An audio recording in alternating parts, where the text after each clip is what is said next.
Now, anime and fan service are two things that can never be separated. Because no matter which show you pick, the cliched bait of fan service is always there. But there are certainly times where you're just like, well, this show's good enough so I can just ignore it. And then you have other times where you think, ugh, this crap is just too much. And sometimes you say, how the hell is this even allowed on TV? And that's exactly what we're going to be exploring today. From a generous amount of fan service to an unhealthy amount to finally an amount that would make you question your reality. This is the list of the top 10 harem anime with a hellish amount of fan service. So, without further nonsense, let's dive on in. And starting off with the list, we've got Cat Planet Cuties, an anime that dives headfirst into the ecchi genre, but with an extra sprinkle of sci-fi and cat girls. The story centers around a regular high school boy whose life turns upside down when he meets, yep, you guessed it, a cute cat girl from outer space. And obviously she brings the biggest dish on the table, and that is fan service. And it's constant and merciless. Featuring everything from accidental gropes to beach episodes filled with you-know-what. And the fun fact is that the show seems to embrace every ecchi trope in the book, making it a must-watch for all the degenerate fans of the genre. The interactions between the main character and the various female characters are hilarious and corny at the same time. Despite the over-the-top fan service, the show manages to keep a lighthearted tone, never taking itself too seriously, and the sci-fi aspect, while not groundbreaking, adds a fun twist to the usual harem formula, making Cat Planet Cuties a guilty pleasure that doesn't try to be anything more than what it is. An ecchi romp through space and time. Think of it as To Love Ru, but with more elegant features and alien conspiracies thrown into the mix. So while the plot may be secondary to the ecchi elements, there's a certain charm in its sheer commitment to delivering fan service at every turn. So have fun with that. Then at number 9 we have My Wife is the Student Council President. A typical high school setting, but as an ecchi anime that takes the concept of high school romance and cranks up the heat. The story revolves around our boy who unexpectedly finds himself married to the beautiful, assertive student council president. From the get-go, the anime is packed with ecchi moments as the young couple navigates their new, somewhat forced, living situation. Each episode is a short burst of ecchi content with some questionable situations and, well, plenty of awkward encounters. The show thrives on its ability to push the boundaries of a typical romance anime, delivering a constant stream of ecchi moments that are funny, but a little bit cliched at the same time. It's like Nisekoi, but with more skin, more innuendo, and a lot less subtlety. But despite its short episodes, My Wife is the Student Council President manages to pack in a surprising amount of humor and character development. The relationship between the main leads, while heavily laced with ecchi elements, is surprisingly sweet at times, making for a fun, but definitely not deep viewing experience. For those who enjoy a mix of romance and fan service, this anime delivers exactly what it promises, an ecchi-filled ride through the ups and downs of an unusual high school marriage. Next up at number 8, we have Miss Caretaker of Sonohara So. This show is like Toradora, but with a lot more questionable touching and a lot fewer tsundere outbursts. It's an anime that delivers its ecchi content with a side of wholesomeness, and the story follows a middle school boy who moves to Tokyo and ends up living in a dormitory for girls? Well, hold your fantasy, lads, because this crap ain't happening for you. Oh, and there is a twist, by the way. And just what exactly is it? Well, the main character is constantly mistaken for a girl due to his appearance, which leads to a series of awkward and often ecchi situations with the dorm's female residents, particularly with the kind-hearted caretaker. And that part is always present in every corner of the show, but it's presented in a way that feels more teasing than explicit. Well, in most cases, that is. The caretaker's overly affectionate nature towards Aki, coupled with the misunderstanding, sets the stage for a steady stream of ecchi moments. And despite it sometimes focusing too much on the fan service, anime maintains a warm, cozy atmosphere, making it more of a feel-good ecchi series than anything too raunchy.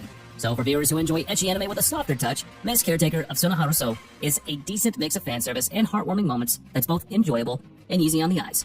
Up next at number 7, we have Kanokon, The Girl Who Cried Fox. An anime that doesn't hold back on its heavy dose of fan service, the story follows a shy high school student who becomes the object of affection for a fox spirit, for as bold as she is beautiful. From the very first moment, the anime lets you know that it's filled with ecchi content and that it's not going to hold back any punches. The fan service is relentless, with the fox spirit advancing on the main character, providing a near constant stream of ecchi moments. Whether it's the spirit transforming into her fox form or simply finding new ways to get close to the main character, the show never misses an opportunity to turn up the heat.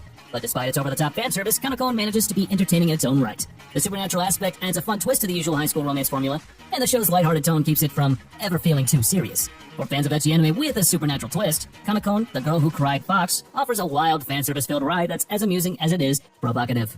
After that, at number 6, we've got Rosario plus Vampire, a quintessential ecchi anime that combines the supernatural with the harem genre in a way that's both entertaining and also shamelessly heavy on fan service. And that's just the way we like it, am I right, boys and ladies? The story follows an average high school student who accidentally enrolls in a school for monsters. There, he meets a beautiful vampire who quickly becomes the center of a harem of supernatural girls, each lusting for MC's attention in increasingly edgy ways. The fan service is practically a character in itself, with every episode featuring some combination of a whole bunch of flashes and questionable situations.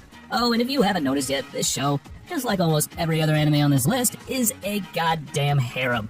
So whether it's the vampire girl's transformations or the other girl's attempts to win over the main character, the show is packed with edgy content that's as over the top as it is frequent. It's kind of like High School DxD, but with more monster girls and a lot more blushing. But even with all that crap, this show manages to tell a fun story. The characters, while often playing into ecchi tropes, are likable. and the supernatural settings adds an extra layer of intrigue to the harem antics. So for those who enjoy their anime with a mix of monsters, magic, and a whole lot of fan service, Rosario plus Vampire is a classic in the ecchi genre that's sure to please. And next at number 5 we have Infinite Stratos. This show blends mecha action with harem ecchi in a way that only anime can. The story follows the only male capable of piloting an Infinite Stratos, a powerful exoskeleton that's supposed to be exclusively for women. And don't question the plot, it's just stupid, I know, but it's fun, and that's what matters. So naturally, this plot lands him in an all-girls school, where he quickly becomes the center of attention. The fan service in Infinite Stratos is almost as prominent as the mecha battles, with every episode finding new ways to put the main character in compromising situations with his female classmates, from accidental gropes to classic harem misunderstandings. The show covers all the ecchi bases, delivering a near constant stream of suggestive content, but it's not just about the fan service, though there's plenty to go around, don't get me wrong here.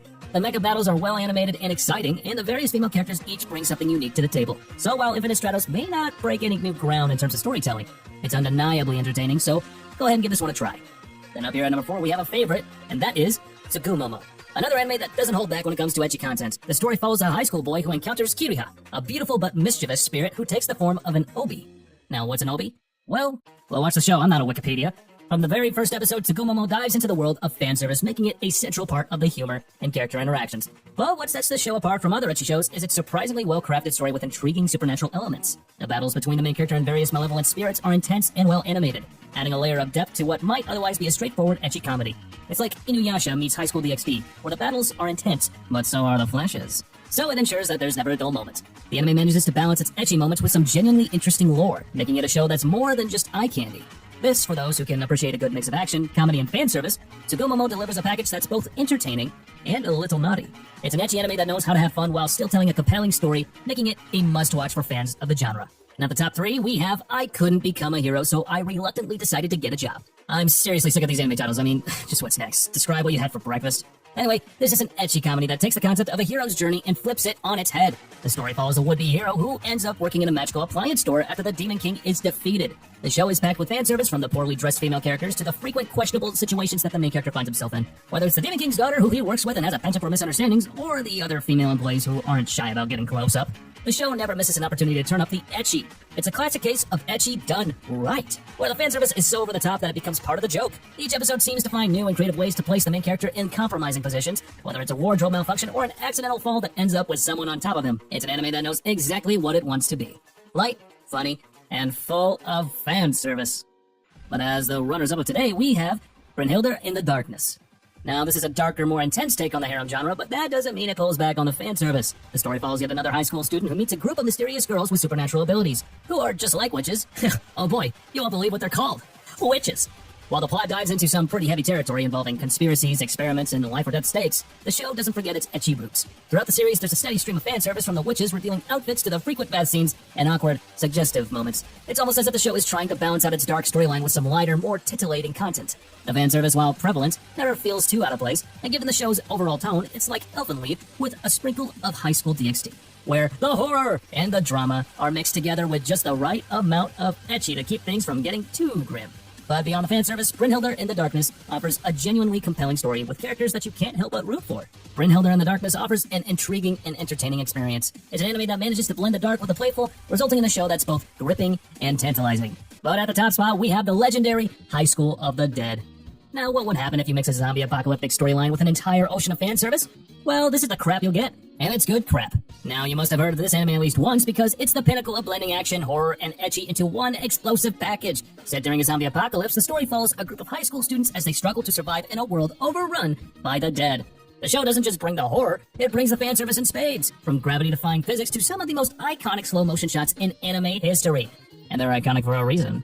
High School of the Dead is unapologetically ecchi. The show finds a way to inject fan service into even the most intense moments, and it is basically centimeters away from transforming into the you-know-what genre. But what makes High School of the Dead stand out isn't just its commitment to fan service. It's how well it balances with that genuinely gripping action and suspense. The zombie fights are intense, with the characters constantly on the brink of death, yet the show manages to sneak in some ecchi content without missing a beat. So for fans of horror who don't mind a heavy dose of fan service, High School of the Dead offers an experience that's both thrilling and tantalizing. It's a show that knows how to have fun with its premise, while still delivering a compelling story, making it a must-watch for ecchi and horror fans alike. And that's the list for today, guys. So if you were able to make it this far, please be sure to comment down below on which anime you think is filled with the most fan service. And also, don't forget to subscribe to the channel and press that bell icon, and set us all to be notified about all our latest new videos. And as for now, I'll catch you later. See you in the next one.